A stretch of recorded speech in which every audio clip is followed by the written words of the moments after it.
Live 24/7 এই হচ্ছে AGT live 24/7 This is AGT Live 24/7. জীবীরা হচ্ছে বুদ্ধিজীবী, আর বুদ্ধিজীবীরা সমাজকে রাস্তা দেখায়। এই বারে সংখ্যার বিচার করলে শাসক দলীয় উকিলরাই বেশি।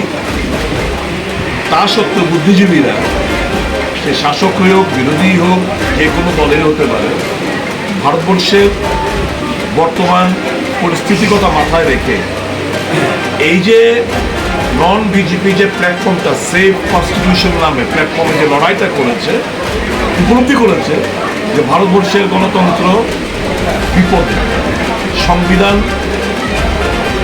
সাংঘাতিক ক্ষেত্রে মেহে, কাজে বাঁচাতে হবে দেশটাকে, বুকে আঁকড়ে রাখতে হবে সংবিধানটাকে। কাজে কাটিং অ্যাক্রস পলিটিক্যাল লাইন বহু আপনারা দেখেছেন এরকম রেকর্ড মার্জিনে কোনোদিন ত্রিপুরার বারের নির্বাচনী রেকর্ড মার্জিনে কেউ জিতেননি। জেনে যাবেন আপনারা, খোঁজ নিয়ে দেখুন।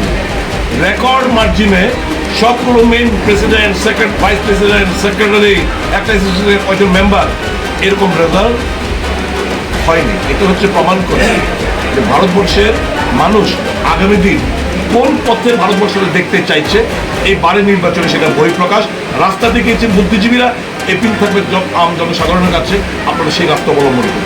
আপনি কি মনে করছেন যে বিজেপির যারা আইনজীবীরা রয়েছে তারা বিজেপিকে ভোট দিই না দিন দেয়নি তো ওরা?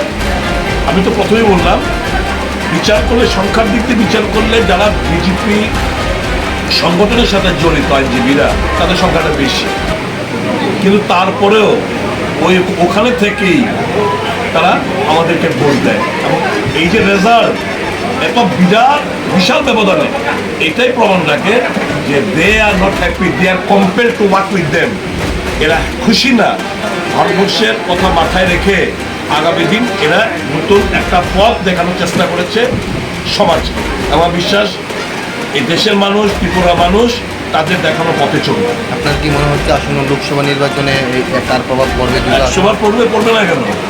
নিশ্চয়ই পড়বে, দারুণভাবে পড়বে।